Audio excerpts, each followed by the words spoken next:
मध्य प्रदेश के मुख्यमंत्री डॉक्टर मोहन यादव ने सरकारी कर्मचारियों और युवाओं के लिए बड़ी घोषणाएं की हैं। अगले 5 वर्षों में 2.5 लाख सरकारी पदों को भरा जाएगा। वहीं सरकारी कर्मचारियों को भी बड़ा तोहफा मिला है। प्रदेश के मुख्यमंत्री मोहन यादव ने सरकारी नौकरियों और कर्मचारियों के हित में बड़ी घोषणाएं की। उन्होंने कहा कि आगामी 5 वर्षों में प्रदेश में 2.5 लाख सरकारी पदों को भरा जाएगा, जिससे युवाओं को रोजगार के बेहतरीन अवसर मिलेंगे। इसके अलावा सभी शासकीय अधिकारियों और कर्मचारियों को 1 अप्रैल से 7वें वेतनमान का लाभ मिलने जा रहा है, जिससे उनकी आर्थिक स्थिति और मजबूत होगी। सरकार प्रमोशन में आरक्षण को लेकर भी रास्ता निकालने की तैयारी में है। मुख्यमंत्री ने भरोसा दिलाया कि जल्द ही इसका समाधान किया जाएगा और सरकारी कर्मचारियों को इसका लाभ दिया जाएगा। यह घोषणाएं प्रदेश के युवाओं और कर्मचारियों के लिए एक बड़ी राहत साबित हो सकती हैं। अब देखना यह होगा कि सरकार इन वादों को कितनी जल्दी और प्रभावी रूप से लागू करती है।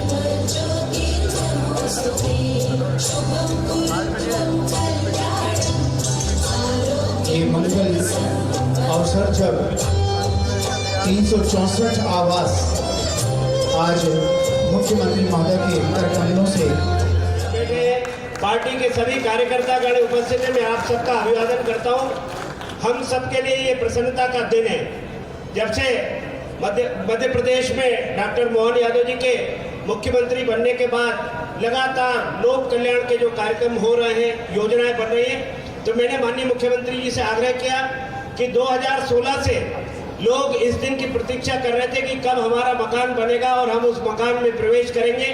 आज प्रथम चरण के इस जी टाइप के 364 हम उन साथियों को बहुत बहुत बधाई दे रहे हैं जो इस परिवार में यहाँ परिवार के साथ यहाँ अपने गृह बनाने के लिए यहाँ आ रहे हैं। हर व्यक्ति का सपना होता है उसका अपना मकान, और वैसे ही हर कर्मचारी का एक सपना होता है कि उसको सरकारी मकान आवंटित हो। ये इतना सुंदर सरकारी मकान आज के युग के साथ आगे बढ़ता हुआ कि हम सारी सुविधाओं से युक्त होकर के हम अपने परिवार के साथ यहाँ रहेंगे।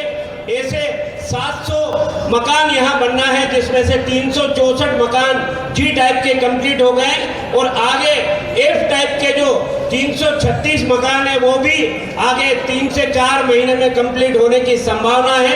ऐसे इस परिसर में 700 से ज्यादा मकान यहाँ हो जाएंगे और मध्य प्रदेश की राजधानी में लगभग 3300 मकानों की आवश्यकता बताई गई है। स्मार्ट सिटी के आने के बाद यहाँ 1800 मकान हटाए गए थे स्मार्ट सिटी बनाने के लिए, उसमें से 700 मकान ये हो जाएंगे। 550 मकान 551 मकान महालक्ष्मी परिसर में दिए गए हैं। शेष के लिए भी माननीय मुख्यमंत्री जी की कृपा दृष्टि से निश्चित रूप से बाकी प्लेटिनम प्लाजा और गेमन के पीछे जो आवास बनने वाले हैं, यहाँ के कर्मचारियों को लगभग सारे मकान यहाँ मिल जाने वाले हैं। जो भी यहाँ कर्मचारियों की रिक्वायरमेंट थी, मैं बहुत धन्यवाद ज्ञापित करता हूँ माननीय मुख्यमंत्री जी का। इस बार का बजट लोक कल्याणकारी बजट कर्मचारियों के लिए लगातार रहा। कर्मचारी जो भी है, चाहे पुलिस के क्षेत्र, चूंकि यहाँ स्मार्ट सिटी ने आवास बना करके पीडब्ल्यूडी के माध्यम से संपदा को सौंप दी और संपदा उसका जो तालिका है सीनियरिटी के आधार पर उसका आवंटन कर रही है और ऐसे 364 मकान यहाँ आवंटित हो गए और 336 और नीचे एफ टाइप के बनने वाले उन अधिकारियों को भी मिलने वाले। मैं सबको बहुत बधाई देता हूँ।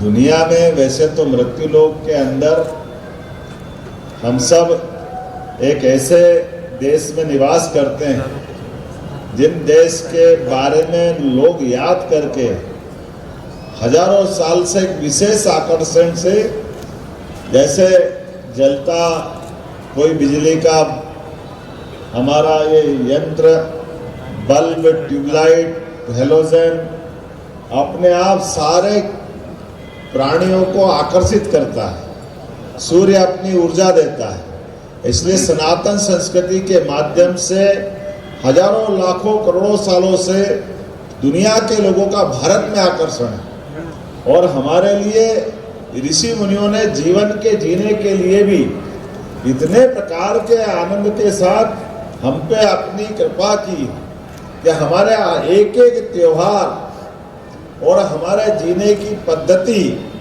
दोनों का तालमेल इतना अद्भुत बनाया कि हर एक त्योहार को ऋतुओं के साथ जोड़ा। जब फागुन आता है तो वसंत का चटक रंग और आनंद, जीवन में उल्लास आ जाता है। प्रकृति जिसमें सराबार हो जाती है, ऐसे उल्लास आनंद के त्योहार में, रंगों के त्योहार के साथ हमारे सारे कष्ट पुराने मिटे और जीवन का उत्साह उमंग से आगे बढ़ने का संकल्प धारण करते हैं। तो हमारे लिए वैसे तो सफेद रंग में इंद्रधनुषी रंग सारे समाये हुए, लेकिन उसके साथ जीवन का उत्साह भी बना हुआ है। मैं यशस्वी प्रधानमंत्री का अभिनंदन करना चाहूंगा, जोरदार अभिनंदन श्रीमान नरेंद्र मोदी जी का करें, जिनके माध्यम से स्मार्ट सिटी के माध्यम से हमारे लिए पूरे देश में पहले चरण में 20 सिटी, बाद में और 4 जोड़ी, तो 7 सिटी को पूरे देश में मध्य प्रदेश के अंदर विशेष अनुदान दिया। और यहाँ अनुदान दे करके जब यहाँ दीवारों के लिए केवल ये बनाया एक अपना भौगोलिक रूप से हमारे लिए वो अपना स्ट्रक्चर हो सकता है, लेकिन सच्चे अर्थों में इस भवन के अंदर हमारे निवास के बाद जो आत्मा बसेगी उसका आनंद ही अलग है। और मुझे इस बात की प्रसन्नता है, हम देश के दुनिया के सबसे बड़े लोकतांत्रिक देश के अंदर एक ऐसे व्यक्ति के राज में हमारा गणतंत्र मुस्कुरा रहा है, जिनके माध्यम से लगभग 145 करोड़ से ज्यादा देशवासियों के सबके अपने मकान हैं, लेकिन इस देश के अंदर सबसे बड़े पद पे बैठ रहे व्यक्ति का अपना खुद का आशियाना नहीं है। हमें इस बात का गर्व जो दूसरे के लिए जी रहा है, उसका नाम नरेंद्र मोदी। इसने कल्पना कैसी की है? कोई कल्पना कर सकता है कि गरीब से गरीब आदमी, शहरी हो या ग्रामीण हो, सबको अपना मकान मिले?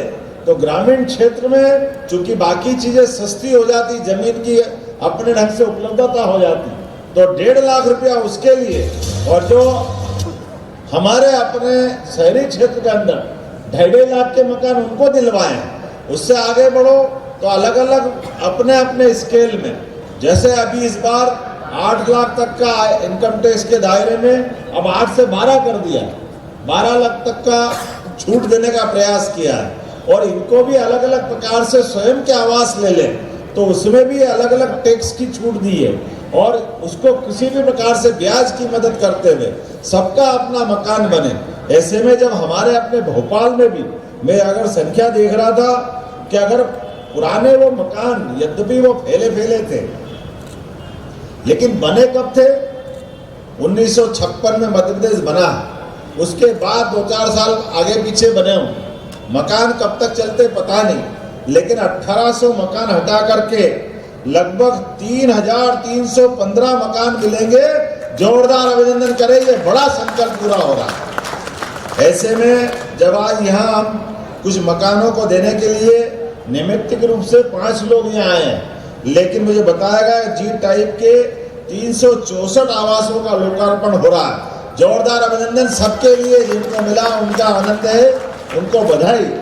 और सही अर्थ में तो मैं भी जब आ रहा था ऐसा कर रहा था कि इतना बड़े बड़े मकान, लाख मेरा भी श्यामला हिल साहब ने बहुत अच्छा बनाया, लेकिन इतना अच्छा न्यू मार्केट के पास का इसकी लोकेशन इतनी अच्छी कि कई बार आपसे भी लगे कि वाह मकान हो तो यहाँ होना चाहिए, फालतू का क्या चक्कर में पड़े। लेकिन ये हमारे लिए आज इतनी बड़ी बड़ी, और आज के समय में तो जितना ऊपर अच्छा मकान उसको शुद्ध ऑक्सीजन मिलती है, पता नहीं कितने प्रकार की भावना है। लेकिन नगर निगम वालों से बोलना चाहूंगा, आज तो आपने 364 दिलवाए, तीसरा चरण भी 3-4 महीने में पूरा कर देना भाई, जल्दी लोकार्पण करने हम आएंगे ताकि बाकी लोगों को भी दिलवाएं, जितने बच्चे उनको भी दिलवाएं। आज इसके लिए भी 116 करोड़ 26 लाख की लागत से स्मार्ट सिटी के माध्यम से ये भवन बनाए गए। मैं अपनी ओर से बधाई देना चाहूँगा। मुझे बताया गया कि अब जो बनेंगे थोड़े एफ टाइप के 336 मकान है ना, तो उनको भी ठीक ठाक बना। संजय जी जल्दी से जल्दी दिलवा दोगे ना? पक्का? अब जो बोलो जरा सही बोलना, ध्यान रखना, अगली बार पकड़ लूंगा मैं।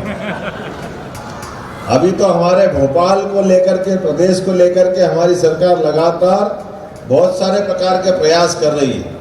अभी अपने यहाँ ध्यान में आया कि ग्लोबल इन्वेस्टर समिट भोपाल में करने के पहले बहुत सारे अधिकारी घबरा रहे थे, भोपाल में कैसे होगी, कभी हुई नहीं, यहाँ व्यवस्था नहीं है।